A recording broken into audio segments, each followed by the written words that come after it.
හැමෝම පිළිගන්නවා සංයුක්ත රූපවල හැඩතල සෙවීම ආශ්‍රය කරන වීඩියෝ එකේ දෙවෙනි කොටසට කලින් වීඩියෝ එක බලලා නැත්නම් ඒකත් බලලා ඉන්න. ඒකේ අපි කතා කරා සංයුක්ත රූපවල ත්‍රිකෝණ ගණන් කොහොමද ගණනය කරන්න කියලා පිළිගන්නවා භාවිතේ. නේද? අද බලමු කරන්නේ.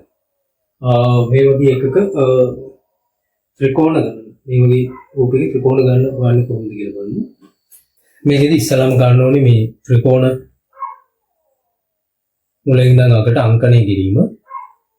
එහෙම අංකණය කරාම දැන් මෙතන ඉනවා ත්‍රිකෝණ 8ක් එනවා. ඒක දෙකකින් ගුණ කරන්න තියෙනවා. හරි. ඒකට 8 වාරයක් දෙක ගුණ ත්‍රිකෝණ ගන්නවා 16ක් කියලා. ඊට පස්සේ මේ රූප සටහනේ බලන්න. ඒකේ තර වගේම තමයි ත්‍රිකෝණ ටික අංකණය කරා දෙකකින් ගුණ කරා. හැබැයි මෙතන ඒ වගේ කොටස් දෙකක් තියෙනවා. හරි. ඒ හින්දා ඒ දෙක වෙන වෙනම අංකණය කරන්න ඕනේ. එතකොට ඇතුලේ එකෙන් එනවා 16ක් පිට එකෙන් එනවා 16ක්. ඒකට 16 ඔක්කොම 32ක් කියලා එනවා ත්‍රිකෝණ ගණන. ඊට පස්සේ ප්‍රශ්නයක් තියෙනවා මේකේ තිරස් සිරස් සහ ආනත රේඛා වෙන වෙනම ගණනය කරන්න කියලා. ඒක නම් බොහොම පහසු ප්‍රශ්නයක්. මේක අපිට තියෙනවා තිරස් රේඛා තියෙනවා 1 2 3යි. සිරස් රේඛා තියෙනවා 1 2 3යි. ආනත රේඛා තියෙනවා 1 2 3යි 4යි 5යි 6යි. හරි. ඊට ඔක්කොම රේඛා ගන්න තියෙනවා 12ක්. සරල රේඛා 12කින් තමයි මේ රූප හදන්නේ. ඊට පස්සේ මේ වගේ සමචතුරස්‍ර ආශ්‍රයෙන් තියෙන සංයුක්ත රූපයක් ගත්තාම මේකේ තියෙන මුළු සමචතුරස්‍ර ගාන ඒක ගන්නේ ඉස්සලාම එක පෙළියක් කරන් අංක කරනවා. හැබැයි අංක කරන ඒකේ වර්ගය තමයි ගන්න ඕන. වර්ගය අරන් ඒ ටික එකිනෙක එකතු කරනවා. එකේ වර්ගය, දෙකේ වර්ගය සහ තුනේ වර්ගය. ඒකෙන් එතකොට අපිට එනවා මුළු සමචතුරස්‍ර ගාන 14ක් කියන. ඊළඟට බලමු ඒකේ ඍජු කෝණාශ්‍ර ගාන කීයද කියලා. ඍජු කෝණාශ්‍ර ගාන ගන්නේ මේකේ තීරු පෙළි වෙන වෙනම අංක කරලා ඒ දෙකේ ගුණිතයෙන් එනවා ඍජු කෝණාශ්‍ර ගාන. දැන් මේකේ නම් පෙළි 3යි තීර 3යි. එතකොට ඒ ටික එකතු කරනවා. 1 දාන 2 දාන 3. එතනදී අර සමචතුරස්‍ර හොයන්න වගේ වර්ග නෙමෙයි එකතු කරන්නේ. නිකම්ම අංකණය කරපු ගාන එහෙමම එකතු කරනවා. ඊට පස්සේ මේ දෙක එකිනෙක ගුණ කරනවා. තීර පෙළි එකිනෙක ගුණ කරනවා. එතකොට එනවා තියෙන සමචතුරස්‍ර ගාන කීයද කියලා. ඒක ඕනම් කොහොමද මේ සමචතුරස්‍ර ගාන කීයක් තියෙනවද? දැන් එතනදී ආව 36 කොහොමද එන්නේ කියන එක මම පෙන්නන්නම්. මෙන්න මේ විදිහට තමයි ඉන්නේ.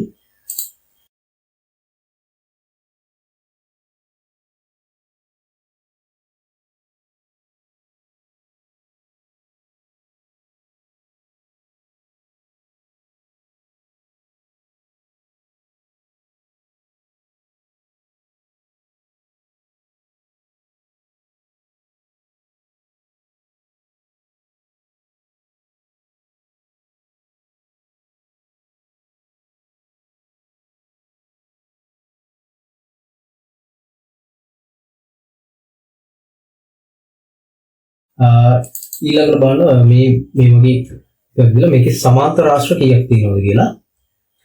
මේකෙදි අර වගේම තමයි අර සමචතුරස්‍ර ඍජු කෝණාශ්‍රයෙන් වගේම තමයි පෙළි සහ තීර අංකණය කරා ඒ දෙක වෙන වෙනම එකතු කරා ගුණිතය ගත්තා. මේ දෙක. මෙතන 1 2 3යි පෙළි 2යි 6 වාරයක් 3 18යි කියලා උත්තරේ එනවා. ඊළඟට මෙන්න මේ සංයුක්ත රූපي බලන්න. මේකේ පිටත ජාලයේ ඇතුළත ජාලයේ වෙනම එකතු කරන්න ඕනේ. ඒතකොට පිටතින් එනවා අපිට එකේ වර්ගය අංකණය කරාම එකේ වර්ගය, දෙකේ වර්ගය, දැන් තුනේ වර්ගය කියලා. ඊට පස්සේ ඇතුළත එන්නේ එකේ වර්ගය සහ දෙකේ වර්ගය එකතු පමණයි. එකේ වර්ගය 1යි, දෙකේ වර්ගය 4යි, තුනේ වර්ගය 9යි, ඒ ටික එකතු කරාම 14ක් කියලා. ඊට ඇතුලේ තියෙන පොඩි කියනවා එකේ වර්ගය දෙකේ වර්ගය එකතු කරාම 5යි කියලා. එතකොට මුළු සමචතුරස්‍ර ගණන් ගත්තොත් 14 ධන 5 මුළු සමචතුරස්‍ර 19 කියලා එනවා. ඊළඟට මේ වගේ රූපයක් දීලා මේකේ සමචතුරස්‍ර ගණන් ගන්න කිව්වා. දැන් අර කලින් අර වර්ග ටිකේ අංකනේ වර්ගයන් වල එකතු ගත්තේ සම්පූර්ණ මේ මුළු රූපයක් සමචතුරස්‍රයක්. දැන් මෙතන මුළු වෙනවා තීර 4ක් තියෙනවා සහ පීලි 3ක් තියෙනවා. ඒක ඍජු කෝණාශ්‍රයක්.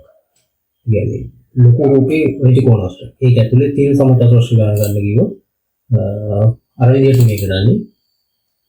එතකොට ගන්න ඕනේ ඉස්සලා මේකේ තීරු සහ පීලි ගන්න බලනවා.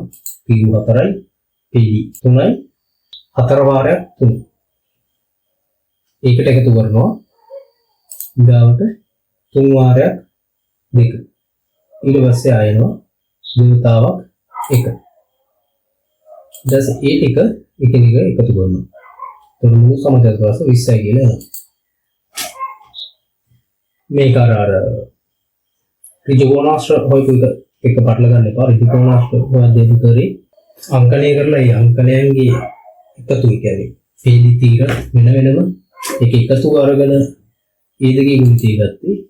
මෙතනදී එහෙම දෙයක් නෙවෙයි කරන්නේ. එළිම තීරු කීයද පීලි කීයද කියලා ගුණ කර කර අන්තිම තැනට එනකම් ඊපුයි එකක් එනකම් ඊපුයි. ඊළඟ මේ රූපේ දීලා තියෙනවා මේකේ ඍජු කෝණාශ්‍ර කීයද කියන එක අහන්නේ. එතකොට මේකෙදි එක රූපයක් සැලකුවොත් ඒකේ තීරු වෙනම පීලි වෙනම ගත්තොත් 1යි 2 කරොත් 1යි 2යි 3යි එනවා. පීලි වලටත් වෙනවා 1යි 2යි 3යි. එතකොට 3 වාරයක් 3 9 කියලා එනවා. එක රූප කොටසකින් 9 ගාන එනවා. ඊටසේ යට තියෙන රතු පාට කොටසෙන් 9ක් එනවා. නිල් පාට කිලු 9ක් එනවා. නම් පේනවා මේ මැද පොදු සමචතුරස්‍රයක් තියෙනවා. හරිද? පොදු එකක් තියෙන හින්දා ඒක අඩු ගන්න ඕනේ. එතකොට 18න් එකක් ගියාම 17යි කියලා එනවා.